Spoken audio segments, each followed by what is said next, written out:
Kanagawa. Jadi ada prefektur Kanagawa yang di sebelahnya Tokyo, itu juga katanya populasinya cukup besar. Ada yang bilang Osaka sekarang jadi yang ketiga untuk kota terbesar di Jepang secara populasi. Tapi kemudian selain dari kota yang sangat besar itu, Osaka juga jadi favorit saya. Kenapa? Karena dia itu masih memadukan unsur dari Jepang lama, jadi budayanya masih kuat, dan kemudian dia juga makanannya enak, dan dia juga ada suasana modern Jepannya juga. Dan kemudian karena Olimpiade juga ya, jadi sekarang itu sudah mulai banyak fasilitas Muslim friendly yang disediakan oleh Osaka. Coba saya mau tanya dulu, ini ada yang ngikutin berita nggak? Ada yang tahu nggak kalau Olimpiade yang ada di Jepang itu jadinya kapan diadakannya? Kan diundur tuh gara-gara corona. Ada yang tahu kapan? Tokyo Olympic ya, atau Olimpiade Tokyo itu dijadinya kapan? Hayo, pandemi nih ngelihatnya WhatsApp mulu nih, jangan-jangan ya. Ada nggak yang ngelihat berita-berita? Nggak ada yang tahu? Ada yang tahu? 23 Juli. 23 Juli, hai desu ne ya. Jadi jadinya adalah akhir bulan ini ya. Setelah awalnya kan dulu mau diadakannya 2020 ya. Jadi 2020 katanya mau ada Tokyo Olimpiade, tapi kemudian tidak jadi ya, akhirnya diundur lagi jadi 2021 tahun ini, dan katanya sih akan tetap jalan ya. Nah, jadi sebenarnya karena Olimpiade juga akhirnya Osaka ini mulai membuat fasilitas-fasilitas Muslim friendly. Jadi kayak di musola, di bandara sekarang udah ada musola ya. Kemudian di beberapa tempat turis itu restoran ramen halal, wagyu halal itu juga sudah ada, dan itu mereka persiapannya tuh sudah mulai dari tahun 2015. Jadi mereka belajar, kemudian mereka bikin monitor tour yang banyak untuk orang-orang Muslim yang ada di Jepang, dan kemudian mereka tanya apakah rasanya sudah enak, apakah fasilitasnya sudah bagus ya.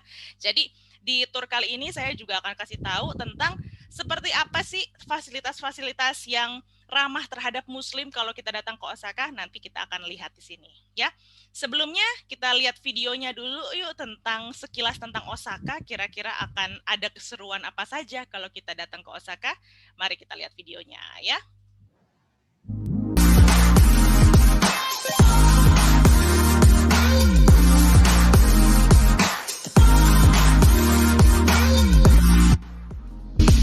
Wow, ya jadi kita jadi melihat kalau di Osaka itu sebenarnya kita bisa melihat bukan hanya yang suasana tradisional, tapi dia cukup besar juga ya, dan dia ini entertainment-nya juga ada, bahkan wisata kulinernya pun juga sudah ada.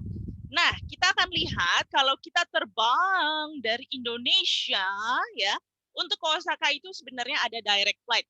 Tapi itu sebelum pandemi ya, kita nggak tahu nih setelah pandemi ya, semoga aja direct flight-nya tetap ada ya. Itu biasanya ada dari Jakarta, dari Soekarno-Hatta, kemudian ada dari Bali ya, dari Bandara Ngurah Rai. Yang kalau kita direct flight ke Osaka, ya, itu kira-kira sekitar 8 jam atau 7 jam kita sudah sampai di sana ya, untuk di Osaka ini. Nah, kita lihat ini adalah besaran dari Osaka, yang kalau kita lihat luasnya ini ternyata sama seperti kota Bekasi. Ada yang tinggal di Bekasi? Ternyata Osaka itu luasnya sama seperti Bekasi. Jadi berbanggalah ya warga Bekasi. Nah, jadi di Bekasi itu sama ya luasnya dengan Osaka, dan kita lihat di sini di sebelah Osaka ini ada yang namanya Osaka Bay ya, atau Teluk Osaka. Yang kalau kita lihat di sini dia itu katanya banyak sekali ikan sarden yang ada di teluk ini. Oh, berarti orang Jepang yang ada di Osaka makannya sarden mulu tuh yang di kaleng-kaleng. Enggak juga sih ya. Jadi sebenarnya sarden itu adalah makanan dari hewan-hewan atau dari ikan yang lebih besar. Maka dari itu di sini di Teluk Osaka ini sangat kaya isinya ya. Jadi di sini ada berbagai macam ikan yang bisa kita cicipi kalau kita lagi mau ke Osaka. Nah, dan kemudian kita akan coba lihat peta. Nah, ini kan peta Osaka. Bentar saya share screen lagi. Nah, kita lihat di sini. Jadi ini adalah peta ala-ala Jepang. Kenapa ala-ala? Karena di sini tulisannya adalah gambarnya berdasarkan tentang ikon-ikon yang jadi ikon wisatanya pariwisata Jepang. Nah, untuk di Osaka yang paling terkenal adalah Osaka-jo. Osaka-jo ini adalah benteng Osaka. Nih, kayak yang ada di belakang saya nih, ya, ini adalah Osaka-ju atau Osaka Castle. Dan Osaka ini dia sangat dekat dengan Kyoto, jadi biasanya orang-orang kalau habis dari Osaka itu ke Kyoto, begitu juga dari Kyoto dia ke Osaka. Dan ini adanya di daerah Jepang Barat. Daerah Jepang Barat yaitu adalah Osaka Kansai area, ya. Jadi di sini daerah Jepang Barat. Kalau Tokyo ini ada di daerah Jepang Timur, ya, seperti itu. Kalau kita lihat di peta yang sebenarnya, Kansai area itu yang di sini, ya, yang warna ungu. Jadi biasanya orang-orang kalau misalnya pengen ke daerah Osaka, mendaratnya di sini kita, ya, dari Indonesia direct flight, itu kemudian kita bisa explore daerah-daerah sekitarnya. Nah, kemudian seperti apa sih yang akan jadi tempat kita mendarat nanti saat kita ada di Osaka? Mari kita lihat yang satu ini dulu. Nah, minasang, coba kita lihat di sini. Di sini ada kayak semacam kotak nyangsang di tengah-tengah teluk, ya. Jadi bayangin dong, ini adalah laut, kemudian tiba-tiba ada kotak di sini. Nah, ini dia adalah Kansai Kokusai Kuko, ya, alias Kansai International Airport, yang sebenarnya dia ini adalah hasil dari Umitateru. Umitateru itu apa? Dia adalah hasil reklamasi. Jadi dibangunnya itu di atas umi, di atas laut. Jadi dia ini sebenarnya Osaka punya ada bandara yang dia itu di daratan gitu, ya. Cuma karena semakin banyak turis yang datang ke sini, akhirnya dibuatlah Kansai Kokusai Kuko atau Bandara Internasional Kansai di sini. Nah, termasuk dari Indonesia, kalau kita naik Garuda, itu kita akan berhenti di sini. Kita akan mendarat di sini. Nah, kalau kita dari Bandara Kansai International Airport, kita ingin ke kota, ya, ke kota Osaka-nya di sini, itu kita bisa aja naik kereta, ya, itu kita bisa naik kereta atau naik bis, kemudian kita akan langsung sampai ke Osaka-nya. Seperti itu. Nah, setelah itu kita akan, kalau misalnya nginep di Osaka, kira-kira nginepnya di mana ya? Nah, sebenarnya untuk menginap di Osaka itu banyak sekali ya penginapan di sini karena dia memang lokasi turis. Nah, saya akan kasih lihat seperti apa sih hotel yang ada di Osaka. Jreng. Seperti ini. Biasa aja ya. Jadi ini adalah salah satu tipe hotel yang ada di Osaka. Jadi dia tipenya yang Western style, ya. Jadi ya sama lah kayak hotel-hotel yang ada di Jakarta, ya. Tapi akan beda cerita kalau kita ke Osaka dan kita milih untuk tinggal di Ryokan. Ryokan ini adalah penginapan tradisional Jepang. Jadi tempatnya kayak gini nih minasang. Coba kita lihat, dia serba kayu, ya, buat dekorasi dan juga arsitekturnya. Kemudian di sini juga lantainya adalah tatami, ya, jadi masih lantai tradisional Jepang. Kemudian di sini kita duduknya lesehan. Jadi orang Jepang tuh mirip kayak orang Indonesia sebenarnya, lebih prefer untuk duduk lesehan seperti itu. Nah, dan kemudian kita lihat lagi di sini, ini ada futong. Nah, mereka ini biasanya suka tidurnya itu pakai futong, bukan dari tempat tidur yang seperti kita. Kadang tuh saya suka dapat ya komplain dari orang Indonesia, hah, kita jauh-jauh ke Jepang tidurnya di kasur Palembang. Sebenarnya coto cingai mas, agak sedikit berbeda ya antara kasur Palembang dengan futong. Coba kita lihat, Nobita aja di sini sampai betah ya buat tidur di futong. Jadi alasannya, saya pernah nanya juga ke orang Jepang, kenapa sih sukanya tidur di futong, padahal kan udah ada teknologi tempat tidur dipan gitu ya. Nah, kalau menurut orang Jepang, tidur di futong itu bikin mereka merasa lebih nyaman dan lebih aman. Hah, aman? Kenapa? Soalnya kalau misalnya kita mimpi terus keguling, ya futong berapa senti sih? Ya, jadi kalaupun keguling, ya mereka nggak sakit-sakit amat. Beda dengan kalau kita tidur di tempat tidur, jatuh ya itu bakalan sakit. Jadi menurut mereka karena rasa aman itulah akhirnya mereka merasa tidurnya lebih nyenyak. Dan dia empuk kok sebenarnya ya, jadi dia tebal dan dia empuk sebenarnya di sini. Nah, kemudian alasannya kedua, karena rumah dan juga hotel-hotel di Jepang itu sempit, kecil. Mereka tuh tempatnya. Jadi kalau mau tidur, itu mereka akan ngeluarin futong, jadi digelar. Tapi kalau mereka sudah bangun, akhirnya ya tinggal dilipat aja futongnya dan kemudian dimasukkan ke dalam oshiire. Oshiire itu adalah lemari ini ya, lemari Doraemon. Padahal sebenarnya ini adalah tempat untuk menyimpan barang-barang dan juga menyimpan futong. Jadi futongnya itu kalau bangun tidur, tinggal dilipat, masukin ke sini, jadi ruangannya bisa digunakan untuk kegiatan lain, untuk belajar, untuk ngobrol sama teman, ya, dan lain-lain. Nah, itulah kenapa orang Jepang lebih suka tidur pakai futong, ya.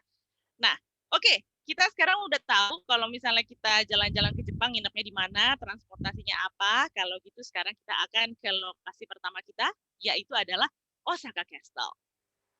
Nah, Osaka Castle itu adanya sekarang di tengah-tengah kota seperti ini ya. Dan banyak yang nyangka Osaka Castle ini adalah istana para raja. Padahal bukan ya, kaisar Jepang tidak tinggal di sini. Tapi Osaka Castle ini adalah benteng samurai zaman dulu. Jadi pada abad ke-16 sebenarnya di Jepang itu mereka perang saudara ya. Jadi antara samurai yang ada di Osaka, mereka itu saling berebut kekuasaan dengan samurai-samurai yang ada di Iga, ada di Kyoto, pokoknya macam-macam deh. Mereka itu saling berebut kekuasaan ya, jadi para samurai ini.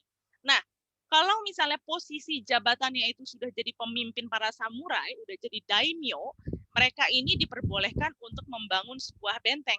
Salah satunya adalah benteng ini, ya. Nah, dan kemudian coba Minasang lihat, saya stop dulu sebentar. Coba Minasang lihat, ini kita posisi dari Osaka Castle-nya itu dikelilingi oleh sungai. Betul? Ini sebenarnya bukan sungai, tapi ini adalah kanal yang sengaja dibangun oleh samurai-samurai zaman dulu. Kenapa? Karena kalau misalnya dengan membangun kanal seperti ini, misalnya ada musuh datang, musuhnya itu nggak bisa menyerang rombongan. Jadi mereka cuma bisa masuk lewat beberapa pintu masuk yang pakai tangga, contohnya yang ini nih. Jadi ya kecil-kecil, ya paling berapa orang sih yang bisa bikin baris ya, cuma 2 baris atau 3 baris. Mereka nggak bisa menyerbu barengan gitu. Dan kemudian misalnya ada regu pemanah, karena di sini jauh, mereka nggak bisa yang namanya pemanah langsung ke bentengnya, itu tidak bisa. Jadi memang zaman dulu itu mereka kalau mau bikin lockdown ya untuk para musuh itu mereka caranya gini, bikin kanal, kemudian di sini kalaupun ada yang lewat cuma bisa lewat di jembatan kecil gini yang pastinya udah ada security-nya di sana. Ya. Jadi itu adalah Anzen Kanri ya, atau manajemen keamanan ya dari Jepang zaman dulu. Nah, aplikasinya seperti ini. Dan sekarang ini udah nggak ada samurai ya. Jadi sekarang udah tidak ada samurai di Jepang karena Jepang sudah aman, tidak ada peperangan lagi. Jadi sekarang yang ada di dalam Osaka Castle ini adalah museum. Nanti kita akan coba masuk untuk ke dalam museumnya.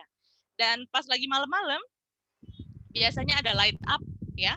Dan kemudian kita juga bisa melihat banyak orang Jepang jogging di sini.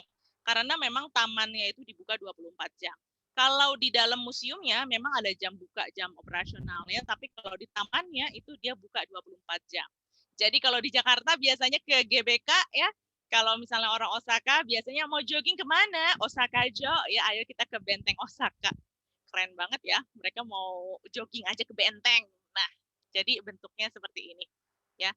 Nah, kemudian yang membangun itu siapa? Yang membangun adalah Toyotomi Hideyoshi. Toyotomi Hideyoshi ini dia itu adalah dulunya dia adalah bawahannya Oda Nobunaga. Ya, dia adalah salah satu pemimpin samurai yang sangat ditakuti. Nah, Toyotomi Hideyoshi ini dia jadi penerusnya dan kemudian dialah yang membangun dari benteng Osaka ini ya. Oke. Kenapa ada pertanyaan? Gak ada? Nani Kashitsu mongga arimasu ka? Ada pertanyaan? Kalau nggak ada, kita lanjut ya. Hai. Nah, kita akan masuk sekarang ke dalam benteng Osaka. Jadi dalamnya benteng Osaka itu sudah jadi museum. Nah, suasananya tuh kira-kira seperti ini. Beda banget ya. Kalau dari luar tuh tradisional, kalau di dalam itu dia suasananya modern. Nah, sebenarnya kita sekarang akan coba lihat nih, saya kasih lihat ini ada di lantai 2, di mana di sini kita akan diberikan salah satu dekorasi atap yang ada di benteng Osaka. Yang ini yang sebelah kiri yang bentuknya mirip ikan, ini adalah Shachihoko. Jadi dia ikan tapi kepalanya itu kepala harimau ya. Jadi ini adalah salah satu hewan mitologi ya, jadi hewan mitos ya yang dipercaya oleh orang Jepang. Yang kedua ini adalah Tezutora. Ini adalah hewan harimau yang katanya sih dia adalah peliharaannya dari Toyotomi Hideyoshi. Nah, emangnya mereka ada di atapnya benteng Osaka? Ya, ada. Coba kita lihat di sini. Nah, ini agak jauh ya. Nah, minasan coba dilihat di sini. Pertama yang di dekat atap ini ada yang hitam-hitam ya. Nah, ini adalah harimau tuh. Tezutora yang sengaja digambar di sini. Dan kemudian kalau kita lihat di ujung atapnya itu ada yang kayak lancip-lancip. Itu menyerupai ini ya. Ini adalah ekornya Shachihoko yang tadi. Nah, ada ceritanya loh ternyata kenapa ada Shachihoko dan juga ada Tezutora di Osaka Castle. Jadi, Shachihoko ini dia sebagai hewan mitologi orang Jepang, Shachihoko ini dipercaya sebagai hewan yang bisa menurunkan hujan oleh orang Jepang. Hah? Hubungannya apa antara benteng dengan hujan? Nah, kita coba agak sedikit flashback ke Jepang zaman dulu. Bangunan-bangunan yang di Jepang zaman dulu itu terbuat dari kayu. Beda dengan kita ya, atau Al-Azhar gitu kan sekarang udah dari beton semuanya ya. Nah, kalau zaman dulu di Jepang itu, zaman samurai abad ke-16, 15, itu mereka masih terbuat dari kayu. Coba kita bayangin, kalau misalnya ada api sedikit, atau jangankan api deh, ada geledek, ya, ada petir, menyambar tiba-tiba, bakalan terjadi kebakaran nggak? Kemungkinannya sangat besar ya untuk terjadi kebakaran. Maka dari itu dengan memasang Shachihoko ini di atap-atap benteng-benteng yang ada di Jepang, orang Jepang berharap semoga kalaupun ada api sedikit aja, tolong Shachihoko segera turunkan hujan, jadinya apinya padam. Seperti itu. Karena kalau pakai ember capek ya, benteng, hey besar ya. Nah, kemudian yang Tezutora ini juga dia punya cerita menarik. Jadi Alkisah zaman dulu itu Toyotomi Hideyoshi ini dia ingin menyerang Korea. Dia ingin menyerang Korea, ingin memperluas kekuasaannya. Ternyata kata orang Korea, sorry, tidak bisa ya. Jadi kalah dia di Korea. Dan kemudian dia balik menanggung malu kan karena dia adalah pemimpin samurai tapi kalah dalam peperangan dan akhirnya dia malu tapi dia ngaku-ngaku ke orang bahwa dia itu mempunyai oleh-oleh yang dia dapat dari Korea, yaitu adalah harimau. Ya, dia bilang saya punya 2 hewan peliharaan dari Korea, yaitu harimau. Nah, ada yang percaya, ada yang enggak. Zaman dulu itu memang ada harimau yang masih eksis di Korea. Di Jepang sendiri, Jepang sebenarnya tidak punya harimau, ya. Jadi dia bukan hewan endemik sana. Kalaupun kita ke Dobutsueng atau kita ke kebun binatang yang ada di Jepang, itu biasanya harimau-harimaunya itu kalau bukan dari India, dari Indonesia. Ya, jadi dari Korea sekarang udah punah. Nah, tapi zaman dulu dia mengaku bahwa dia bawa 2 ekor harimau ini yang dari Korea. Tapi menurut cerita orang-orang, nggak ada tuh yang pernah benar-benar melihat Tezutora ini. Jadi ada yang bilang, kenapa Toyotomi Hideyoshi sampai dia bikin hiasan Tezutora ini di atap, katanya sih itu sebenarnya untuk nakut-nakutin aja. Jadi dia itu untuk nakut-nakutin musuh. Kalau misalnya kalian datang ke benteng saya, siap-siap diterkam harimau. Katanya begitu. Tapi cerdik juga ya. Ini tuh menurut saya sama kayak orang Indonesia yang suka bikin, ada yang nonton Dilan. Dilan kan dia bikin pengumuman ya di pagar, awas anjing galak. Padahal sebenarnya nggak punya anjing. Ya, mungkin sebenarnya mirip-mirip kayak gitu ya. Jadi untuk supaya orang-orang takut gitu ke tempatnya dia bikin pajangan seperti itu. Nah, ini adalah cerita Shachihoko dan juga Tezutora. Kalau yang suka cosplay, di sini bisa ya. Di sini ada berbagai macam topi samurai dan juga baju-baju samurai yang bisa kita coba. Dan itu untuk kita cobain sekitar 300 yen, jadi 45.000 rupiah ya.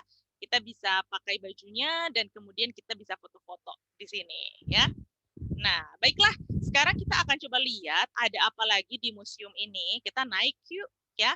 Tapi kalau misalnya mau naik itu nggak usah naik tangga ya, mendingan naik lift aja. Langsung ke lantai 8. Kenapa langsung ke lantai 8? Karena lift yang ada di Benteng Osaka ini cuma ada lift naik. Ya, jadi kalau misalnya kita mau explore setiap lantai, lebih baik kita langsung ke lantai 8, kemudian baru kita turun tangga, kita berhenti di setiap lantai. Nah, ini adalah pemandangan dari lantai 8, lantai paling atas, dan di mana kita di sini bisa melihat kondisi kota Osaka dari atas. Kita lihat di sini, ini banyak sekali pohon-pohon ya. tapi sebenarnya ini adalah pohon sakura. Jadi kalau kita datang ke sini di saat musim semi, sekitar akhir Maret sampai awal April, pemandangannya itu akan sama seperti yang di belakang saya ini. Ya, jadi dia itu sakura, jadi penuh dengan sakura, orang Jepang banyak yang piknik di sini, dan kemudian kalau sampai malam pun dia ada light up. Jadi pohon sakuranya itu dipasangin lampu-lampu, jadinya tetap cantik untuk terlihatnya. Dan kalau kita lihat dari sisi sejarah, kita bisa ngebayangin zaman dulu samurai kalau dia ingin mengawasi pergerakan dari masyarakatnya, dari orang-orangnya, atau ingin mengawasi apakah musuh datang, itu bisa dilihat dari tower sini ya. Jadi dari atas ini mereka melihat. Dan tadi Shachihoko itu juga bisa kita lihat dari dekat ya. Ini masih ada di sini terpampang nyata ya yang ada di sini. Hai, oke, dari lantai 8 saya akan lanjut di sini mau kasih lihat ke lantai 3. Kenapa? Ini adalah salah satu lantai favorit saya juga. Karena sebenarnya Benteng Osaka ini adalah salah satu tempat yang museumnya itu paling bagus kalau kita punya minat terhadap kisah-kisah samurai ya atau perang Sengoku. Jadi kan dulu itu pernah ada tuh zaman Sengoku ya, jadi sama zaman Jepang sedang perang. Kalau kita tertarik sama kisah-kisah seperti itu bisa ke sini. Nah, salah satunya, di sini saya mau ngasih lihat ini dulu nih. Minasan di sini lihat ini ada gambar besar sekali ya. Nah, jadi bedanya orang Jepang sama orang Indonesia, kalau orang Indonesia kita biasanya melukiskan sejarah itu di relief candi. Seperti misalnya di Borobudur, kita kan zaman dulu nggak semua orang bisa baca ya. Nah, jadi supaya semua orang mengerti sejarah, mereka itu biasanya orang Indonesia itu membuat relief di candi. Tapi kalau orang Jepang, mungkin karena mereka budayanya bukan budaya batu seperti yang ada di Pulau Jawa, mereka akhirnya menggambar. Jadi dibikin lukisan, dan ini adalah lukisan yang menggambarkan sejarah bagaimana dahsyatnya zaman Sengoku zaman dulu. Zaman Jepang masih berperang itu seperti apa. Itu bisa kita lihat di lukisan seperti ini. Nah, sekarang kita akan melihat, kalau kita mau lihat baju zirah ya atau samurai armor zaman dulu itu seperti ini ya. Nah, jadi memang shurem ya. Nah, jadi di sini kita lihat wajahnya pun ditutupi oleh topeng. Kalau kita menyangka, wah topeng ini buat biar ngeri-ngerian aja ya, biar kelihatan serem di musuh. Sebenarnya enggak. Jadi dia punya fungsi juga untuk melindungi wajah ya, supaya tidak terkena sabetan dari katana. Nah, kemudian bagaimana cara kita tahu apakah dia musuh, apakah dia teman, itu kita bisa lihat dari kepalanya. Di sini biasanya mereka tuh suka pakai simbol-simbol yang merupakan simbol dari klan samurai mereka. Seperti itu. Nah, dan kemudian di sini kita akan lihat lagi. Nah, jadi di sini bahkan ada kayak banyak sekali lukisan ya, kalau Minasang ada minat. Nah, tapi sekarang saya di lantai 3 ini ada satu ruangan yang menurut saya cukup menarik juga, yaitu adalah ruangan favoritnya Toyotomi Hideyoshi, yang merupakan ruangan emas. Jadi coba kita lihat, ini ada satu ruangan yang zaman dulu tuh beneran seperti ini dibuatnya ya. Jadi dia itu semuanya serba emas. Jadi kita lihat ada temboknya dibikin emas, langit-langitnya pun dibikin emas ya. Nah, coba Minasang, saya mau tanya, kira-kira ada yang tahu nggak ini ruangan apa ya? Kok sampai dibuat seindah ini dengan segala macam emasnya? Ada yang bisa jawab? Ada yang bisa tebak? Boleh di kolom chat atau buka mikrofonnya mungkin kalau ada yang mau coba tebak ini ruangan apa nih? Ada yang tahu? Coba, kore wa nan desho? Minasang, nan no heya desu ka? Apa ini? Gak ada yang bisa tebak? Oh, ini ada yang ngechat nih. Siapa nih? Oh, ruang tidur. Wow, jadi selimutnya pun nanti bersepuhkan emas ya? Bukan, ini bukan ruang tidur. Coba, ada lagi yang bisa tebak ruangan apa ini? Ruang kerja. Wow, work from home-nya kalau di sini bagus banget nih sebenarnya ya. Boleh ya? Ruangannya Sultan. Sultan itu ruangan samurainya kali ya, ruangannya Toyotomi Hideyoshi. Oke, karena belum ada yang benar, saya coba akan zoom sesuatu. Kuncinya ini. Di dalam ruangannya tuh ada ini, alat-alat ini. Nah, kira-kira ada yang bisa tebak nggak? Ruangan minum teh. Hai, Soles. Ya, ini adalah ruang minum teh. Ya, jadi ini kita lihat ini ada ada guci tempat menyimpan tehnya, kemudian ini adalah kompornya ya, dan ini adalah tekonya. Nah, jadi ini adalah ruangan minum teh. Hah, minum teh aja kenapa harus lebay ini ya? Starbucks aja buat ngopi nggak gini-gini amat. Nah, jadi zaman dulu itu ruang minum teh dan juga chanoyu ya atau sado, kebiasaan orang Jepang untuk upacara minum teh itu adalah upacara yang cukup sakral. Jadi untuk tamu yang datang, kalau dia adalah tamu penting, biasanya akan dijamunya itu di ruangan ini, di ruangan minum teh. Dan ruangan minum teh ini juga adalah tempat untuk tuan rumah pamer. Kenapa? Pertama kita lihat dekorasinya, apakah tempatnya bagus. Kemudian ini ada lukisan dengan kaligrafinya. Biasanya ini juga jadi tempat untuk menunjukkan seberapa filosofisnya si tuan rumah ini. Dan kemudian tehnya pun ya kalau dia terbuat dari teh yang sangat bagus itu biasanya akan jadi tempat untuk pujian menunjukkan levelnya dari tuan rumah ini. Jadi ruangan minum teh itu adalah sangat penting ya manfaatnya dan juga gengsinya pada zaman dulu. Dan untuk para samurai biasanya mereka tuh ngomongin politik, negosiasi dan lain-lain itu adalah di ruangan minum teh seperti ini. Wih, jadi sambil ngeteh, sambil ngomongin politik ya, itu kebiasaan dari orang-orang zaman dulu. Oke, hai Minasang, ini adalah benteng Osaka yang kita lihat dan selanjutnya setelah ngomongin tentang sejarah, saya mau ngajakin ke ini dia, ya. Ini adalah USJ alias Universal Studio Japan, ya. Ini adalah Universal Studio Japan yang kadang-kadang tuh orang-orang Indonesia tuh suka gini, ngapain sih ke Universal Studio, kan di Singapura juga ada, yang ngapain saya ke Jepang ke Universal Studio. Hey, coba kita lihat ada apakah di dalam ini. Ada ini nih, salah satu yang kenapa orang Indonesia walaupun di Singapura ada Universal Studio tapi tetap pengen ke sini ya. Jadi ini adalah Universal Studio Japan yang di dalamnya ada kastil ini. Sebenarnya ini bukan kastil, ini adalah sekolahan. Sekolah siapa ini? Apakah ini Al-Azhar? Beda ya bangunannya ya. Apa ini? Ada yang tahu sekolahnya siapa ini? Hogwarts. Ya, betul. Ya, ini adalah Hogwarts ya. Sekolahnya Harry Potter ya. Jadi di sini di Universal Studio Japan itu ada satu area namanya adalah The Wizarding World of Harry Potter. Jadi satu area itu semuanya serba Harry Potter, termasuk salah satunya Hogwarts itu juga dibangun di sini. Nah, sebenarnya kalau kita masuk ke sini, ini di dalamnya adalah wahana 4D, namanya adalah The Forbidden Journey of Harry Potter. Jadi kalau Minasang pernah ke Dufan, ada kicir-kicir, tahu ya kicir-kicir yang kita duduk berdua muter-muter sampai setelah turun mual ya.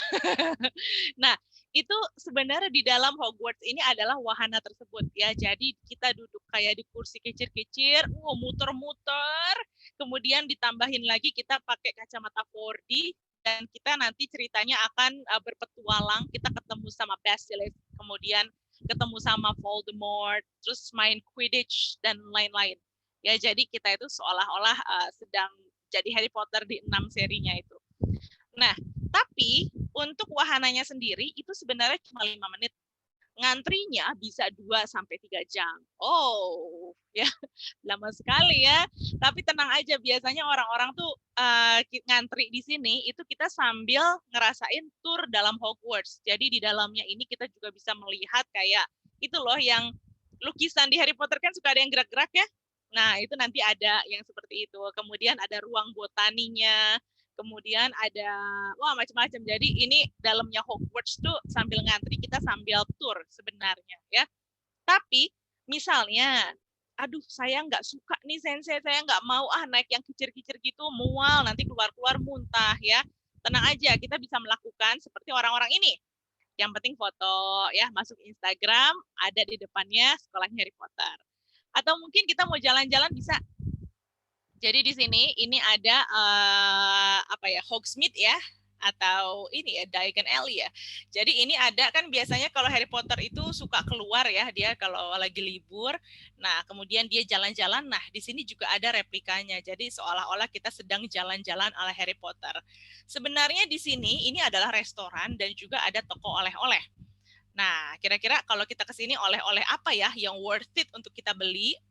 Salah satu rekomendasi saya adalah ini. Ini adalah tongkat sihir. Ya dong, kan Harry Potter banget nggak sih? Hadiahnya adalah tongkat sihir. Dan di Universal Studio Japan ini ada beberapa spot yang kalau kita gerakan ya tongkat sihir ini dan kita bilang Wingardium Leviosa, itu nanti benar-benar bisa gerak-gerak barangnya. Nih, jadi contohnya nih ada mas-masnya ini gerakin tongkat, kemudian di sini barang-barangnya bisa gerak-gerak sendiri. Wow, apakah tiba-tiba saya punya kekuatan sihir? Bukan ya. Jadi ini memang dia ada sensornya sebenarnya. Jadi di sini ada sensor yang dia itu bisa mendeteksi pergerakan dari tongkat sihir ini. Ya, jadi tapi lumayan lah bisa jadi oleh-oleh ya. Kita juga bisa milih mau pilih yang tongkat sihirnya Harry Potter, Hermione atau siapa itu kita bisa coba. Nah, kemudian yang kedua, ada satu oleh-oleh. Ini adalah minuman kesukaannya Harry Potter. Apakah ini ada yang tahu? Minuman apa ini kesukaannya Harry Potter? Hei, ada yang suka nggak? Ini adalah butterbeer, ya. Butterbeer yang walaupun namanya ada bir-birnya, ya, sebenarnya ini non alkohol. Jadi dia itu rasanya seperti root beer yang kemudian dikasih krim, ya, dikasih soda, seperti itulah kira-kira rasanya, ya. Kalau kata teman saya sih, ini kok kayak ini ya, fresh milk brown sugar ya. Ada juga yang katanya gitu bilangnya ya. Nah, kalau saya tadi bilang ini bisa jadi oleh-oleh, bukan cuma sekedar minuman. Kenapa? Karena di sini ini kan ada tulisannya ya, The Wizarding World of Harry Potter, Universal Studio Japan. Ini di toilet dicuci aja. Dicuci, kemudian bersih, bisa jadi oleh-oleh buat Indonesia. Ya, itu adalah tips untuk jalan-jalan hemat ala Dwinda Sensei ya. Sebenarnya ada juga sih di sini yang dia emang jual gelas souvenirnya Harry Potter gitu ya, buat minum butterbeer-nya. Tapi kalau itu harganya tuh sekitar 2.000 yen gitu, jadi 200.000. Sedangkan kalau yang ini paling harganya sekitar 75 ribuan. Ya udah, yang penting sama-sama ada tulisan Harry Potter Universal Studio Japan ya. Jadi mendingan sudah beli ini saja ya. Hai. Selanjutnya, oke, di sini bukan hanya ada semua tentang Harry Potter yang ada di USJ, ada juga ini. Nah, ini adalah tempat wahana-wahana Jurassic Park. Jadi di sini mereka juga kalau kita pengen dinosaurus-dinosaurusan ya, itu kita bisa datang ke sini juga. Salah satunya adalah wahana The Flying Dinosaur. Flying Dinosaur ini dia mirip dengan roller coaster, tapi bedanya kita ini ya, ngegantung ya kakinya. Ngeri-ngeri sedap nih. Jadi kita di sini kayak posisinya itu ceritanya kita tuh lagi dicengkram sama si dinosaurusnya ini dan kemudian dibawa terbang. Jadi dia sensasinya seperti itu. Tapi lagi-lagi apa mungkin karena umur ya saya jadi naik beginian takut. Akhirnya saya memilih untuk masuk ke Jurassic Park ride. Ya, ini tuh mirip-mirip sama Niagara yang ada di Dufan. Yuk kita lihat kira-kira seperti apa isinya ya. 人類がまだ誕生していない時代にお連れしましょう。不敗の生物が地上を押し歩いていた世界。ようこそジュラシック・パークへ。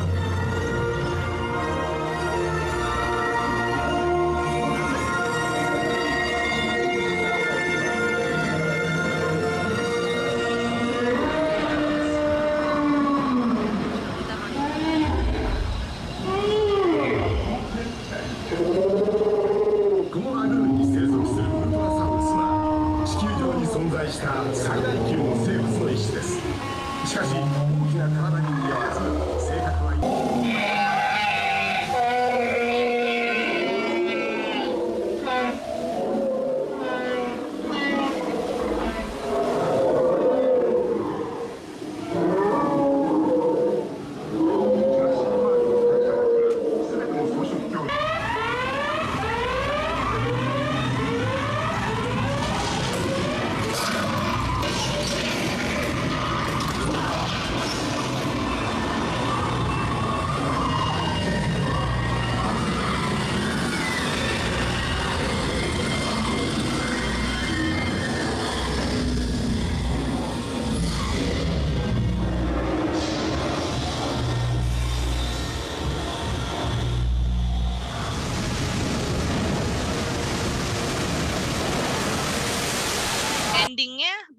Indonesia ya.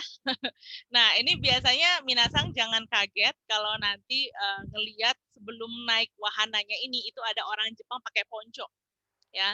Jadi orang Jepang itu adalah tipe yang sangat sedia payung sebelum hujan ya, dan sedia ponco sebelum naik Jurassic Park ride. Jadi itu mereka biasanya pakai ponco karena mereka tahu nanti di akhirnya itu akan ada basah seperti ini. Kalau orang Indonesia kan, ya udahlah, biarin aja basah-basah dikit ya nggak sih? Tapi kalau orang Jepang tuh, saya nggak mau. Jadi mendingan pakai ponco aja. Jadi well prepared sekali mereka ya. Hai, nah itu adalah Universal Studio Japan. Oke, selanjutnya saya akan ajakin ke salah satu tempat yang jadi favorit saya juga, dan juga para ibu-ibu. Kenapa? Ini adalah tempat belanja ya. Jadi ini adalah ini ya Dotonbori. Dotonbori ini adanya di pusat kota juga, adanya di Shinsaibashi. Dan kita lihat di sini suasananya. Nah, ini kira-kira seperti ini ya, suasana dari Dotonbori. Nah, kita coba terbang yuk. Nah, seperti ini nih kira-kira ya daerah Dotonborinya. Jadi dia ada di tengah-tengah kota seperti ini. Dan kemudian apa kerennya dari tempat Dotonbori ini? Ini adalah tempat belanja sebenarnya, dan tempat belanja sekaligus tempat untuk makan. Nah, yang tadi saya kasih lihat di sini nih, ini kan ada Glico ya. Glico itu kalau di Indonesia terkenal dengan es krimnya. Tapi kalau di Jepang, Glico ini adalah produsen bukan hanya es krim, tapi dia ini adalah produsen juga untuk pocky, kemudian permen dan lain-lain. Nah, ikonnya itu adalah ini, papan reklame ini yang ada orang lagi maraton ya, lagi finish, yeay, Glico. Nah, ini adalah reklame tertua dari Glico. Ini adalah reklame pertamanya Glico yang dibangun tahun 1935. Indonesia, Jepang aja belum nyampe loh ke Indonesia, tapi ini sudah ada ya papan Glico-nya ini tahun 35. Nah, dan kemudian di sini jadi produk pertama mereka itu adalah permen karamel yang katanya bisa digunakan untuk menambah energi mereka. Nah, karena saking ikoniknya dari Glicoman ini ada tangga, ada jembatan di sini. Biasanya orang-orang tuh pada foto di sini dan gayanya tuh ikut-ikutan sama Glico kayak gitu ya. Nah, jadi kalau misalnya kita datang nih ke Osaka, coba deh kita mampir ke Glico di sini. Nah, sejarahnya sendiri sebenarnya dari Dotonbori ini, Dotonbori itu sebenarnya terkenal dengan kanal seperti ini. Jadi bori dari kata Dotonbori itu adalah berasal dari dua kata, namanya adalah Doton dan juga Hori. Ya, Hori itu adalah kanal. Kenapa ceritanya harus nama Dotonbori? Jadi dulu ini orang Saudagar kaya namanya tuh Doton, Mr. Doton ya, Yasui Doton. Jadi Doton Sang ini dia itu ingin membangun sebuah kanal supaya daerah ini itu menjadi waterway. Jadi karena dia memang adalah daerah bisnis ya dari zaman dulu, supaya distribusi barang-barangnya itu lebih mudah, akhirnya mereka pengen bikin kanal di sini. Tapi ternyata belum juga selesai kanalnya ini, Mr. Doton atau Doton Sang ini ternyata udah meninggal, wafat. Dan kemudian proyeknya ini dilanjutkan oleh sepupunya. Akhirnya untuk mengenang dari ide Doton Sang ini, akhirnya sepupunya ini bilang, ayo kita namakan kanal ini sebagai Dotonbori, alias kanalnya Doton Sang. Nah, maka dari itu itulah ceritanya seperti itu. Dulu di sini itu banyak sekali tempat untuk nonton kabuki atau noh ya, teater. Dan kemudian dari pertunjukan seni itu ternyata melahirkan banyak tempat minum teh, dan juga di sini banyak tempat untuk restoran-restoran. Jadi abis nonton teater, yuk sambil ngobrolin pertunjukannya, mereka ngeteh dulu di sini. Nah, akhirnya dari zaman dulu memang jadi tempat kongko. Nah, kalau sekarang di sini ini ya jadi tempat buat kita makan. Nah, salah satunya adalah ini. Nah, ada yang tahu ini apa ini? Makanan apakah ini? Yang kanan apa, yang kiri apa? Hayo.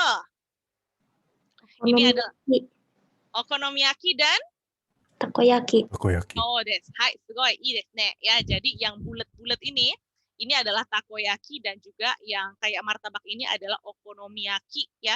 Nah, ini adalah dua soul food-nya orang Osaka. Jadi kalau ke Osaka nih harus cobain ini, takoyaki dan juga okonomiyaki. Bedanya apa? Kalau takoyaki itu di dalamnya ada tako, ada gurita ya. Beda dengan di Indonesia yang kalau kita beli takoyaki, mau isinya apa, Neng? Mau isi keju, bakso, atau sosis ya. Kalau di Jepang itu rata-rata memang isinya adalah tako. Dalamnya gurita beneran.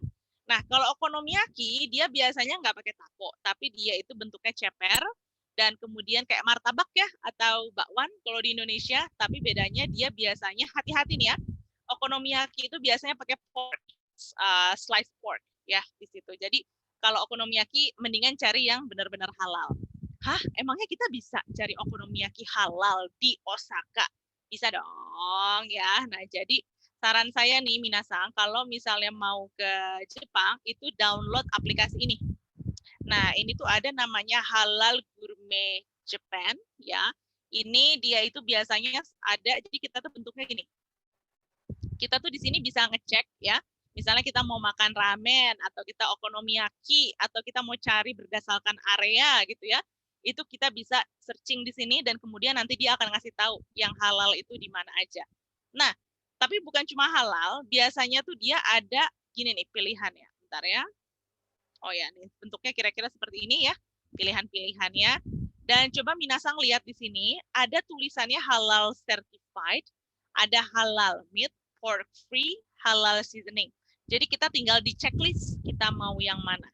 Kenapa harus checklist-checklistan? Karena tidak semua restoran Muslim friendly yang ada di Jepang itu halal certified.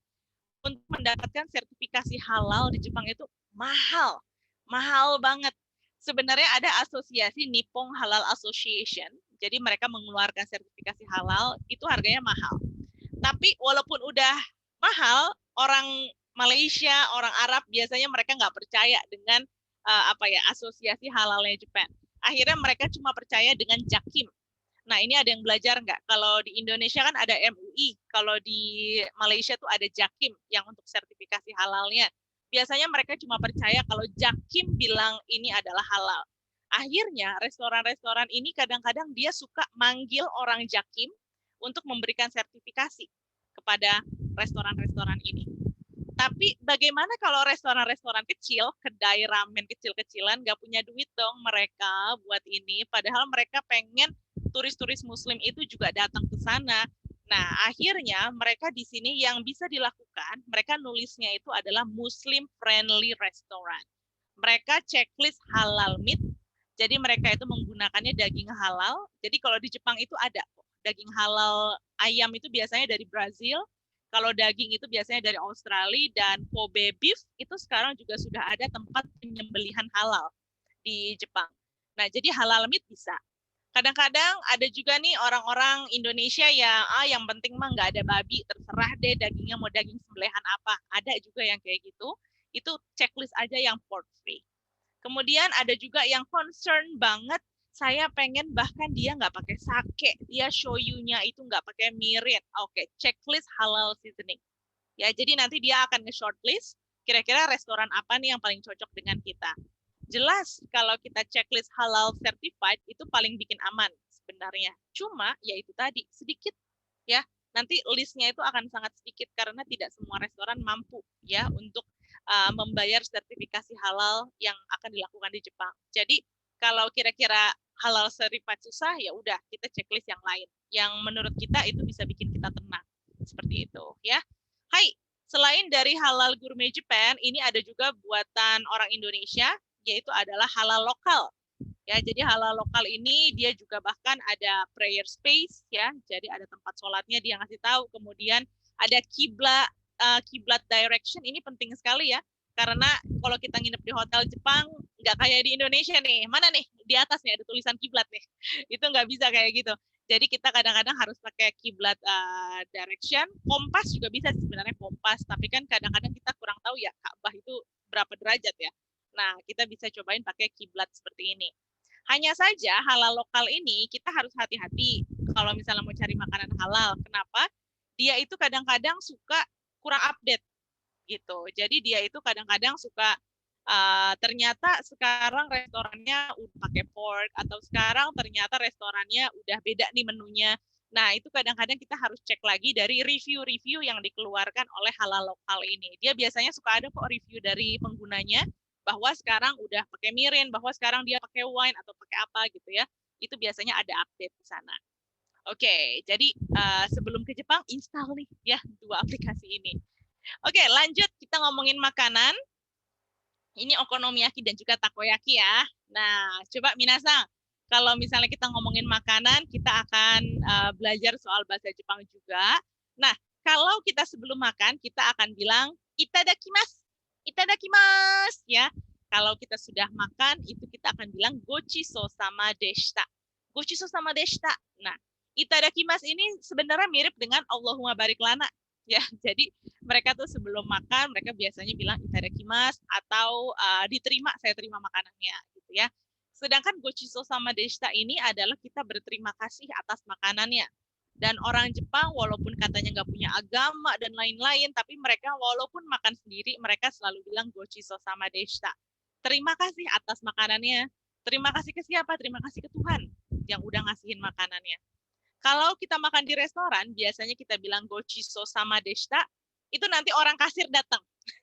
Karena tahu, oh dia udah makannya selesai dan kita mau bayar gitu. Jadi nggak usah tuh panggil yang mas bilnya ya, kita nggak bilang gitu. Biasanya orang Jepang gochiso sama deshita. Hai. Nah, kemudian staffnya datang ngasihin bilnya, harganya berapa gitu ya. Nah, kemudian udah tahu dong artinya oishi. Oishi wa nan desu ka? Indonesia Gode dalam bahasa Indonesia adalah oishi. Enak. Enak. Enak ya. Tapi kalau di Osaka itu karena mereka orang Kansai, mereka biasanya punya Kansai Bank atau logat Osaka. Jadi kalau ada makanan yang oishi, biasanya mereka bilang umai. Umai kore, umai ne. Nah, biasanya ngomong umai. Tapi kalau laki-laki biasanya mereka ngomongnya ume ya. Jadi umainya ini jadi ume ya. Nah, jadi biasanya nanti kalian kalau ke Osaka, kemudian ada makanan enak bilang umai atau ume, wah nanti orang Osakanya ngacungin jempol. Weh, nihongo jozu, nanti akan dibilang gitu. Bahasa Jepangnya bagus ya. Hai. Nah, ini untuk bahasa. Kalau untuk makanan, wagyu ya. Nah, wagyu ini kalau di Indonesia banyak ya, kita wagyu ya. Di Jepang wagyu halal juga ada. Jadi bahkan yang paling gede itu paling tinggi grade-nya itu kan Kobe beef ya. Kobe beef itu pun sekarang udah ada beberapa yang dia itu penyembelihannya itu halal. Jadi kita bisa searching juga di sini untuk yakiniku halal ya atau steak halal yang ada di Jepang itu ada. Nah, selanjutnya ada juga ramen. Nah, minasan kiyotsuke kudasai ne kore ya. Hati-hati, ramen di Jepang itu rata-rata dia terbuat dari kaldu babi ya.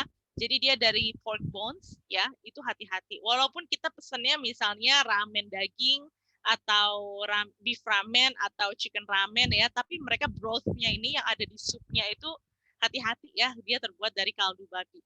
Tapi sekarang yaitu tadi sudah ada beberapa restoran ramen dan yang dia itu menyajikan ramen halal ya, dan itu kita bisa coba dengan kita searching. Salah satunya ini yang saya makan ini adalah Honolulu Ramen ya, adanya dekat Osaka di Dotonbori ya, dekat yang tadi Glicomen itu.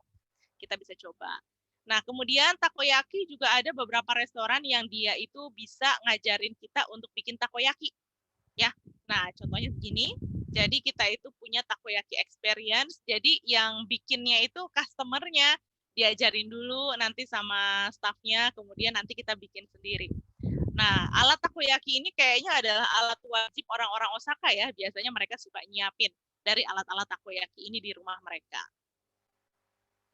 Wow, jadi senang ya ngeliat makanan-makanan mulu nih. Oke, nah baik. Kita ngomongin makanan, kalau gitu sekarang kita ngomongin belanja yuk. Nah, kira-kira kalau misalnya mau belanja di sekitaran Dotonbori ini kita kemana ya? Nah, di sini tuh ada yang namanya Shinsaibashi. Jadi ini adalah satu jalan lurus ya. Biasanya orang Indonesia kalau ke sini udah kayak tawaf ya. Jadi muter-muter 7 kali ya sampai puas. Nah, ini kalau kita jalan terus itu nanti kita akan ketemu dengan Glicomen yang tadi. Dan kemudian kita lihat di sini, ini ada Uniqlo sama ada H&M. Kalau H&M mah biasa ya, ini adalah produk Eropa. Kalau Uniqlo, ini adalah produk Jepang yang kalau di Indonesia, di Jakarta mahal ya, Uniqlo. Tapi kalau di Jepang, ini adalah bajunya mahasiswa ya. Jadi mahasiswa Jepang itu karena Uniqlo ini murah, mereka belinya ke sini ya. Dan bahkan dulu saya pernah, wah Uniqlo lagi sale ya, oke beli deh satu baju ya. Begitu saya besoknya ke kampus, ternyata semua mahasiswa pakai baju yang sama kayak saya. Berasa kayak di endorse ya kampusnya itu sama Uniqlo. Jadi dia kalau lagi sale itu memang murah banget, dan terutama kalau lagi perubahan musim, misalnya dari perubahan musim panas ke musim gugur, itu biasanya harga-harganya tuh jatuh banget. Kayak misalnya satu kaos Uniqlo itu jadi cuma 50 ribuan gitu, itu bisa jadi souvenir tuh bahkan ya. Karena harganya nggak jauh beda sama gantungan kunci yang ada di Jepang. Jadi boleh kalau minasang ke Jepang, coba ke Uniqlo yang ada di sana dan cari itu keranjang sale ya, harganya sangat ngedrop ya kalau lagi perubahan cuaca, perubahan musim. Oke, kita lagi jalan-jalan di sini, kita coba jalan-jalan. Nah, kira-kira suasananya seperti ini. Ini banyak yang tutup, apakah lagi lockdown ya? Nah, kita lihat di sini, ini adalah suasananya. Kok nggak bisa maju? Kok nggak bisa maju, tumben. Ya, jadi ini adalah suasananya ya. Jadi dia penuh dengan penuh dengan baju-baju dan juga tadi makanan. Ya, kalau misalnya di Shinsaibashi biasanya baju sih mereka nih yang dijual ya. Ini kayaknya yang terbaru apa ya? Kok isinya ditutup semua ya? Oke, Gomen nih, ini nggak bisa maju nih, mungkin lagi tutup ya. Oke, selanjutnya kita di sini akan coba lihat kalau misalnya kita mau sholat di Osaka, itu kira-kira bagaimana caranya. Nah, jadi sebenarnya di Osaka ini ada loh masjid. Kita akan lihat coba Masjid Osaka. Nah, ini adalah Masjid Osaka ya. Nah, seperti ini. Jadi masjid-masjid di Jepang itu jangan ekspektasi kayak di Indonesia yang dia itu dari jauh tuh kubahnya udah kelihatan gitu ya. Kalau masjid-masjid yang ada di Jepang tuh biasanya kayak gini doang. Jadi dia tuh biasanya kadang bahkan ada yang bentuknya ruko doang, itu juga ada. Dan mereka biasanya sewa. Nah, ini adalah Osaka Masjid yang kalau kita lihat bentuknya biasa aja ya. Dan salah satu hal yang menurut saya sangat beda dengan yang ada di Indonesia, di Jepang itu azannya nggak kedengeran ya. Jadi beda dengan di Indonesia yang lagi azan aja tuh ini ya kedengeran gitu ya. Kalau di Jepang enggak. Kalaupun kita mau dengar azan itu harus masuk ke dalam. Jadi speakernya itu di dalam ruangan. Kenapa? Karena coba kita lihat nih, suasana sekitaran Masjid Osaka ini adalah gedung-gedung orang Jepang kerja ya. Jadi bahkan ada pemukiman. Jadi ini adalah ruangnya orang Jepang aja. Nah, paling bedanya sedikit ini nih. Jadi di depannya itu ada restoran-restoran halal dan juga supermarket halal ya. Biasanya yang punya itu orang Pakistan, ya orang Bangladesh ya, yang mereka itu bikin halal restoran di depan masjid.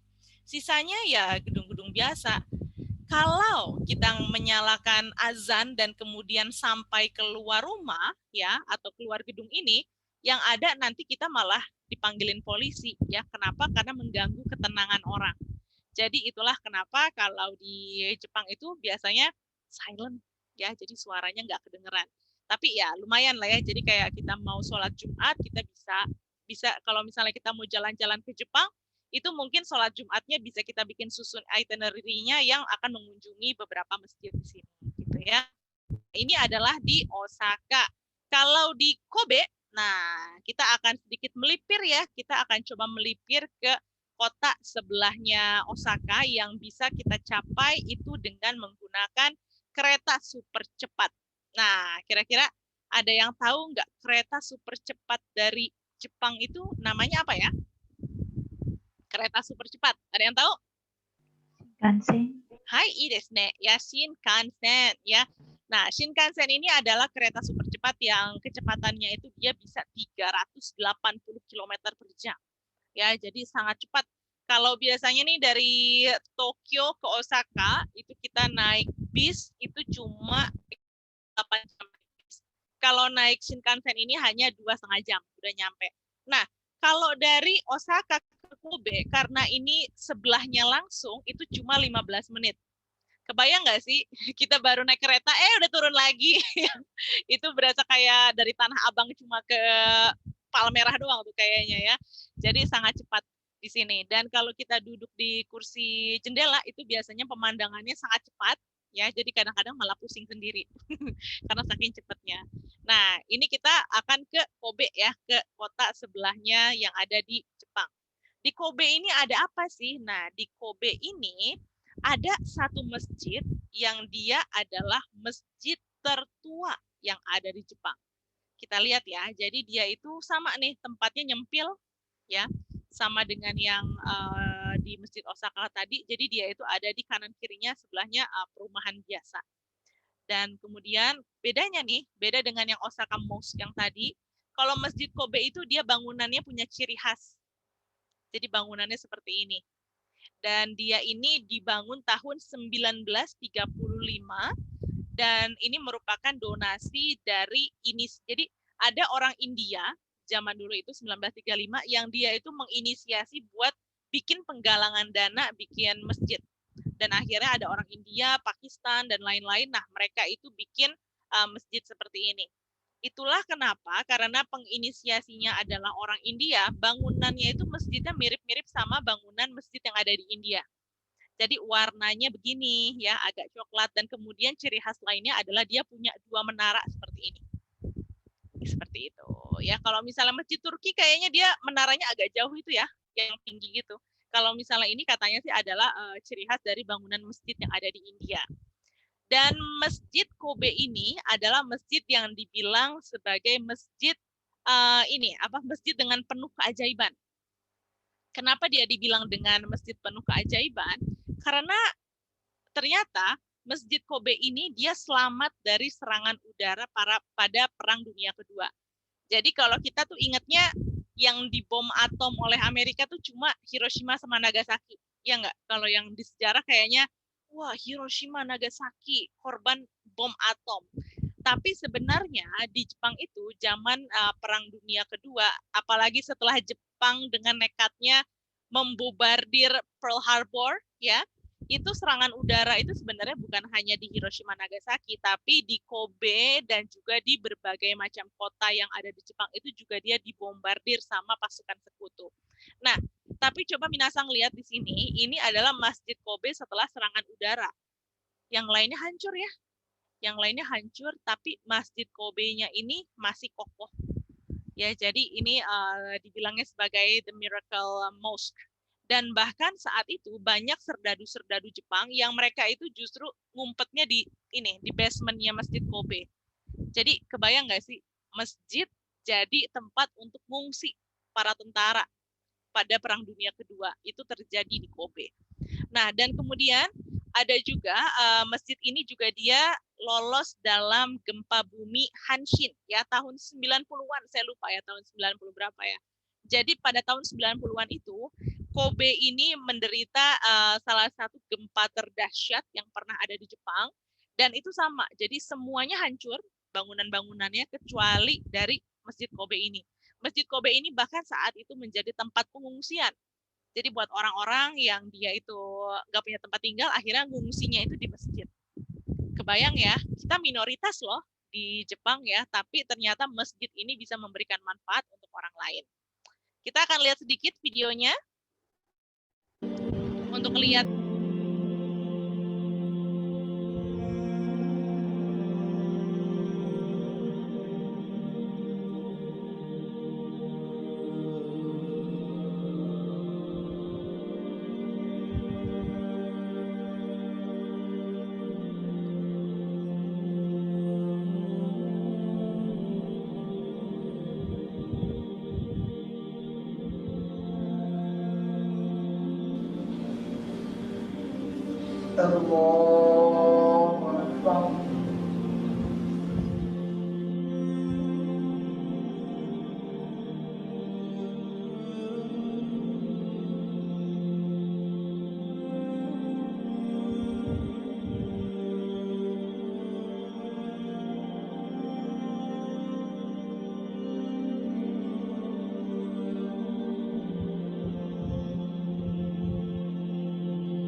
Oke, jadi seperti itu ya videonya.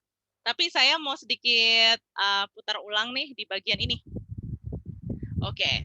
Nah, jadi Masjid Kobe ini juga adalah salah satu masjid yang dia itu berhasil dalam tanda kutip ya, berhasil membuat banyak orang menjadi mu'alaf. Jadi banyak syahadat yang terjadi di masjid ini. Dan salah satu caranya itu bukan dengan paksaan. Jadi bukan dengan ayo kamu kawin sama orang Jepang atau ayo kamu masuk Islam. Islam penuh dengan damai dan lain-lain. Mereka tidak berdasarkan paksaan, tapi mereka berdasarkan edukasi. Ya. Coba kita lihat di sini, ini orang Jepang yang masuk ke dalam masjid dan mereka tuh suka ada tour ya, ada tour mingguan, kadang-kadang tuh harus reservasi dulu. Dan kemudian selain mengagumi dari keindahan arsitekturnya ini, mereka juga ada edukasi tentang apa itu Islam, apa itu Muslim, seperti itu. Dan coba Minasang lihat di sini, orang Jepangnya nggak pakai kerudung ya. Beda dengan kalau ada orang asing yang datang ke masjid di Indonesia atau di mana, di Istiqlal lah. Itu biasanya kalau orang-orang ke Istiqlal kan harus pakai jubah Harry Potter itu ya. Ada yang pernah nggak lihat orang bule ke Istiqlal? Itu biasanya mereka kalau tur itu suka dikasihin jubah. Dan kemudian kalau yang perempuan biasanya disuruh pakai kerudung dan lain-lain. Kalau di Masjid Kobe ini, mereka biasa aja. Jadi diri mereka sendiri tapi harus sopan. Dan memang orang Jepang tuh ya pakai bajunya ya juga tertutup sih, jadi nggak kayak bikinian atau tank topan datang ke masjid juga enggak sih.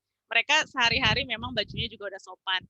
Dan kemudian di sini mereka mengedukasi, jadi orang-orang ini cerita aja tentang Islam itu apa. Dan orang Jepang tuh sebenarnya walaupun banyak dari mereka yang mengaku tidak punya agama, mereka tuh juga menganggap bahwa oh Islam ini adalah suatu budaya, mereka dianggap itu budaya. Dan saya pengen tahu, jadi seperti apa sih Islam ya, dia datang ke masjid. Jadi melewat edukasi seperti inilah cara mereka untuk memualafkan dari orang-orang Jepang ini. Bukannya orang-orang tuh datang ke masjid karena mereka tidak pakai kerudung akhirnya diusir, atau mungkin kamu beda agama, kamu nggak boleh datang ke masjid. Nggak seperti itu. Jadi mereka justru menyuruh orang-orang ini untuk masuk ke dalam masjid, mengenal apa itu Islam, berkenalan dengan orang Muslim. Bahkan kalau lagi Ramadan, itu biasanya orang-orang Jepang dan juga orang-orang agama lain tuh diajak loh untuk bisa ikutan buka puasa bareng biar mereka itu makin kenal. Ya, seperti itu. Jadi itulah mengapa kalau menurut saya salah satu untuk menghindari dari yang namanya Islamofobia. Ya, kadang-kadang tuh orang bilang bahwa mereka itu Islamofobia itu karena mereka nggak kenal aja sama orang Islam. Sama orang Muslim, atau mungkin orang Islamnya sendiri yang kita nggak mau bergaul dengan orang non-Muslim gitu ya. Nah, jadi salah satu yang dilakukan oleh orang Jepang justru, oh ya kita berteman aja dan kita saling berkomunikasi, itulah cara kita untuk saling mengenal. Seperti itu deh. Hai, Ja, Minasang. Seperti itu karena sudah 1 jam lewat dan akhirnya saya harus mengakhiri dari perjalanan kita di Osaka dan juga di Kobe. Semoga informasinya bermanfaat dan sekarang saya kembalikan kepada Rizky Sensei. Silahkan Bu Rizky. Oke, terima kasih Sensei Dwinda atas sharingnya, luar biasa sekali ya. Kita kasih applause virtual yuk buat Sensei Dwinda. Terima kasih, arigatou gozaimasu. Keren memberikan gambaran gitu dari tadi ada Universal Studio juga yang disebutin. Dan mudah-mudahan nanti ketika sudah pandemik atau nanti Allah kasih kesempatan kita semua bisa merasakan langsung ya apa-apa yang diceritakan oleh Sensei Dwinda. Mulai dari wisatanya, terus tadi yang halal friendly-nya, Muslim halal friendly juga bisa kita rasakan semua insya Allah. Nah, barangkali kita bisa buka beberapa pertanyaan ya Sensei Dwinda ya. Hai, silakan. Mungkin ada 3 lah, kita batasi 3. Silahkan dituliskan dulu di kolom chat. Nanti saya persilakan untuk open mic gitu dengan Sensei Dwinda. Nah, sebelum mungkin kita ke pertanyaan, saya penasaran Sensei gini. Tadi ketika kita ke shopping atau ke Universal Studio atau kayak tour gitu. Apakah memungkinkan tanpa bisa bahasa Jepang gitu Sensei? Ya. Apakah mereka itu bisa bahasa Inggris? Kan kayak di Arab itu walaupun kita nggak bisa bahasa Arab ya, tapi mereka tuh udah kayak bisa duluan gitu untuk kayak dagang, untuk jualan itu udah mahir lah bahasa Indonesianya gitu. Atau pakai bahasa apa tubuh udah bisa Bahasa jualan. kolbu ya. Ah, bener. Tapi iya sih kalau di Madinah kan merekanya bahasa Indonesia ya bisa ya. 5 rial ya. Nah, kalau di Jepang orang untuk bahasa Indonesia sih enggak ya. Tapi kalau untuk ke tempat-tempat destinasi pariwisata yang dia memang lokasi turis seperti yang tadi tuh di Tokyo atau di Osaka, Osakanya pun juga di Dotonbori yang jadi tempat emang turis semua gitu ya. Itu biasanya mereka bisa bahasa Inggris. Seperti itu. Dan petunjuk-petunjuk yang ada di bahasa Jepang itu biasanya memang mereka kan serba otomatis ya. Jadi kadang-kadang tuh nggak tanpa komunikasi bahasa juga bisa. Contohnya apa? Contohnya adalah label harga. Hampir semua barang-barang yang ada di Jepang, bahkan yang di kios-kios kecil, itu biasanya harganya fixed price dan ditulis. Jadi dipajang, ada barangnya, ada harganya. Jadi kita nggak perlu komunikasi, oh lebih murahin dong, berapa sih nawarnya, kan kalau kita nawar makin banyak ya vocabulary yang harus keluar. Sedangkan kalau fixed price ya udah tinggal kumpulin barangnya, bayar, kasih uang, udah. Ya, seperti itu. Kemudian begitu juga dengan papan-papan petunjuk jalan itu sekarang sudah ada 2. Ya, biasanya dia ada yang tulisan Jepangnya, di bawahnya ada tulisan pakai bahasa Inggris atau tulisan Romaji. Jadi alfabetnya itu kita bisa baca. Kalau untuk di daerah-daerah yang banyak turis sih sebenarnya udah nggak masalah sih. Dan bahkan untuk kita mesen makan, suka lihat nggak kalau di restoran Jepang tuh ada yang model lilin itu loh. Makanannya itu dibikin dipajang. Jadi dipajang. Nah, jadi kalau kayak gitu kan kita nggak perlu nanya lagi ya, ini apa, ini isinya apa, bentuknya seperti apa. Beda dengan kalau kita ngelihat menu yang cuma ada tulisan, pasti kita kan nanya, ini apa? Bisa dijelaskan? Wah, orang Jepang nggak bisa bahasa Inggris, bingung ya. Sedangkan kalau ada modelnya, ya udah kita tinggal bilang aja, saya mau ini, pencet, udah. Jadi deh. Jadi semuanya kalau untuk turis, mereka tuh meng-create barang-barang supaya lebih mudah. Jadi nggak bisa bahasa Inggris pun atau kita nggak bisa bahasa Jepang pun kita bisa melakukan yang kayak gitu. Menarik. Jadi tampaknya sebenarnya bisa gitu ya Sensei, kalaupun nggak bisa bahasa Jepang, tapi kan ini teman-teman semua di sini insya Allah udah mahir gitu ya bahasa Jepang ya. Dan ketika nanti ke Jepang memang sekalian praktik kayak gitu, jadi bukan hanya belajar di sini tapi nanti langsung dipraktikkan di Jepangnya langsung seperti itu. Rizky Sensei, sebenarnya ada nih keuntungan kalau kita bisa bahasa Jepang.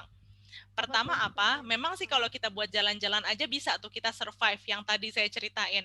Tapi kita sebagai pembelajar bahasa Jepang, pengen nggak sih kita tahu ngobrol sama orang Jepangnya? Pengen deh kita berkenalan lintas budaya langsung sama orang Jepangnya, iya nggak? Nah, itulah yang menurut saya sih kelebihan kita yang bisa bahasa Jepang. Kalau ke Jepang, kita bisa ngobrol dan menikmati keramah tamahan dari orang lokal. Soalnya kenapa? Beda dong kita ngomong sama mesin sama ngobrol sama orang ya. Jadi walaupun oke lah sama mesin kita bisa lah ya gitu survive. Tapi kalau kita ngobrol sama orang, itu akan memberikan pengalaman yang lebih kalau menurut saya. Ya, luar biasa. Jadi itu sharing dari Dwinda Sensei tentang terutama bahasa ya, penggunaan bahasa di sana. Baik, ini ada Bu Cucun ya, ingin bertanya. Silahkan Bu Cucun, boleh open mic langsung.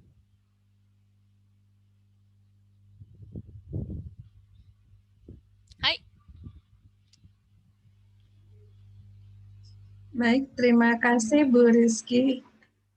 Izin bertanya, Sensei mengenai omotenasi ya itu saya waktu baca kemarin diberi tugas oleh Bu Rizky itu tertarik dengan budaya itu yang ternyata menjadi salah satu penguat ya untuk kesuksesan wisata halal friendly di Jepang gitu.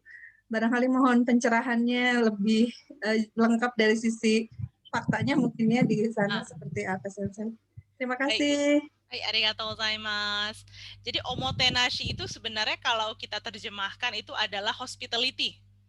Jadi hospitality atau pelayanan. Jadi orang Jepang itu memang menganggap kalau bukan cuma di bidang pelayanan ya, misalnya customer atau klien, tapi memang dalam hidup mereka itu penuh dengan kata-kata omotenashi, di mana mereka akan memberikan yang terbaik untuk lawan mereka, untuk orang-orang sekitar mereka, dan salah satunya adalah omotenashi ini.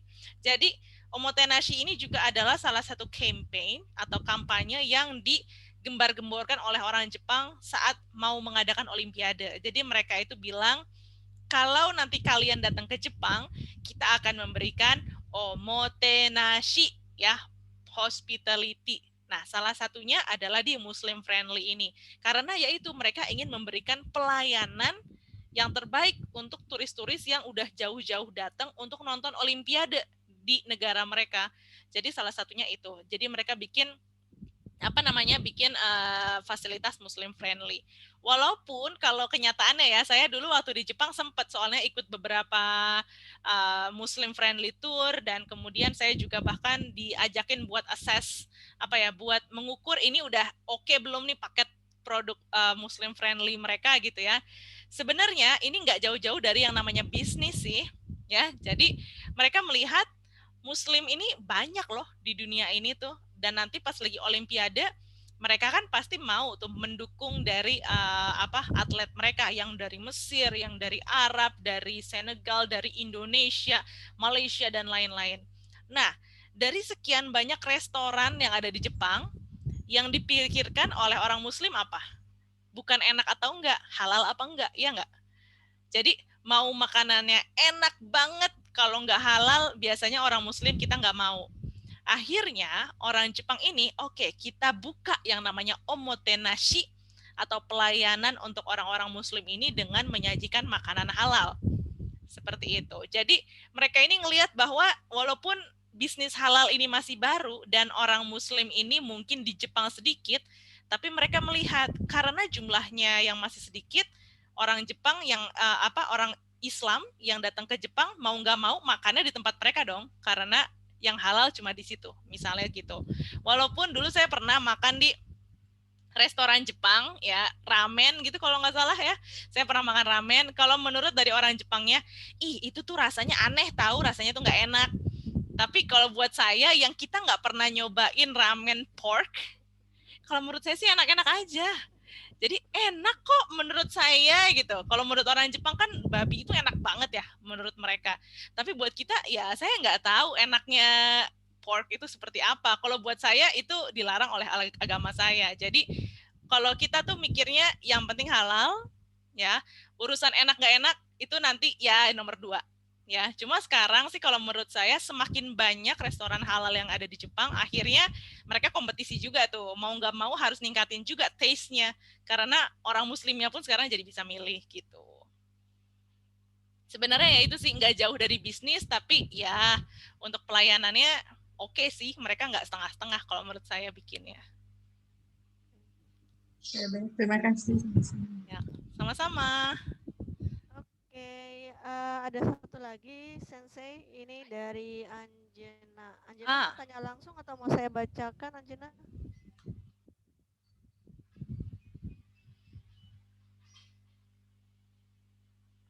Oke, jadi dibacain aja ya. Jadi Anjena bertanya, kalau kita menggunakan hijab, apakah ada stigma dari Nihonjin-nya? Kalau untuk hijab, menurut saya orang Jepang biasa aja ya. Sekarang tuh udah oke-oke aja. Minasang tahu kan seberapa anehnya orang Jepang kalau cosplay jadi Naruto jalan-jalan di Harajuku, ya. Mereka aja bisa menerima itu, kenapa nggak dengan hijab gitu ya. Jadi mereka tuh kalau melihat kita pakai hijab, itu tuh mereka hanya melihat, oh itu fashion pilihan kita. Seperti itu. Walaupun apalagi kalau misalnya kita datang ke Osaka, Tokyo yang udah sangat udah sangat multicultural gitu ya, di sana itu orang pakai baju segala macam dari berbagai macam budaya udah biasa. Nah, saya dulu tinggal di desa. Saya dulu tinggal di desa pesisir yang memang kadang-kadang ada yang ngelihat saya pakai kerudung, itu mereka sampai puter 180 derajat ngeliatin saya gitu ya. Cuma ya itu mereka karena selama ini cuma ngelihat orang yang pakai kerudung di TV. begitu mereka ketemu yang aslinya, wow ini beneran ya, sama lah kayak kita ngeliatin bule gimana sih ya, kita ngeliatin bule juga kadang-kadang notice lah ya. Nah kira-kira kalau kita pengen ngerasa jadi bule yang ada di Jepang ya kita pakai kerudung itu sebenarnya ya. Nah tapi kalau stigma sih enggak ya, mereka akan tahu oh itu muslim seperti itu. Tapi apakah mereka akan stigma yang wow ini pasti apa enggak sih. Bahkan saya dulu kerja, saya pakai kerudung dan itu kantornya menerima. Jadi saya pakai kerudung, is it okay? Oh, it's okay. Ya, seperti itu. Jadi oke-oke aja. Cuma memang ada beberapa kantor yang dia itu tidak menerima pakai kerudung karena misalnya seragamnya mereka punya seragam saklek. Jadi ada yang tahu Marugame Udon? Tahu ya? Nah, di Indonesia kan banyak pegawai pakai kerudung ya. Di Jepang itu dulu pernah ada teman saya ngelamar kerja di sana, itu nggak keterima. Alasannya adalah karena seragam mereka seragam pendek. Udah dibilang kita bisa pakai manset dan lain-lain, dan justru karena kita pakai kerudung lebih bersih, rambut nggak akan jatuh dan lain-lain. Tapi ada beberapa tempat yang orang Jepang itu saklek ya terhadap peraturan karena mereka kan orangnya tidak mau break the rules ya. Jadi kadang-kadang ada yang seperti itu. Cuma sekarang kalau menurut saya sih banyak kok tempat kerja, apalagi sekolah mah santai banget ya, kita pakai baju apa juga santai. Kalau buat kerja kadang-kadang ada tempat yang menerima, ada yang enggak. Ya, tapi saya dulu oke-oke aja pakai kerudung dan fine-fine aja diterima. Jadi minasang shinpai shinai de kudasai, nggak usah khawatir ya. Oke, mantap ini. Jadi mungkin teman-teman khususnya yang perempuan ya, insya Allah artinya aman karena tadi sudah sharing dari Winda Sensei itu nggak ada stigma ataupun yang mungkin Islamofobia juga nggak ada, jadi aman karena memang sudah tersadarkan gitu ya oleh pemerintahnya, komunitas dan masyarakatnya untuk bisa menerima multikultural gitu ya Sensei. Betul. Oh ya, sama Rizky Sensei yang tadi kita bicarakan sebelum mulai webinar ini, kalau kita pakai kerudung, kadang-kadang orang Jepangnya malah ngasih tahu, ini makanannya ada sakenya, ini makanannya ada babinya, kamu jangan makan ya. Jadi malah ini nih, wow oke, berarti kita justru malah kayak dijaga juga dengan kita pakai kerudung gitu ya. Orang Jepang tahu kok, mereka sekarang udah semakin terbuka dengan muslim ya, apalagi buat yang di kota besar, mereka udah kayak ngerti aja bahwa muslim itu sholat 5 kali. Jadi kalau mau sholat di di waktu makan siang biasanya disediakan gitu ya, itu ada yang seperti itu. Mantap, sampai disediakan gitu ya Sensei ya. Nah, teman saya ada yang dia itu muslim, dia kerja di perusahaan Jepang di Tokyo. Itu ada satu meeting room yang kalau jam makan siang kan nggak dipakai ya, dia sholat di situ di meeting room. Oke, jadi sangat pengertian sekali. Karena bahkan mungkin di Indonesia sendiri pun ya artinya walaupun mayoritas tapi kadang-kadang kita agak ini lah, mungkin ketika harus bagi waktu atau tempat ya, misalnya kan nggak semua tempat juga memungkinkan untuk sholat itu di Indonesia, tapi ketika tadi kita bicarakan Jepang ternyata malah ini ya pengertian, terus mengingatkan kita ya untuk taat beragama gitu kan. Malah justru jadi lebih religius ya begitu nyampe Jepang ya. Benar-benar luar biasa sekali ya. Alhamdulillah kita sudah mendapatkan banyak ilmu karena Dwinda Sensei memberikan sharingnya, pengalamannya juga, terutama ini banyak hal ya tadi tentang aplikasi halal yang harus kita download dulu sebelum ke Jepang, terus bagaimana kehidupan muslim dan karena di sana multikultural juga, jadi sudah tidak ada Islamofobia, stigma dan sebagainya, jadi insya Allah aman.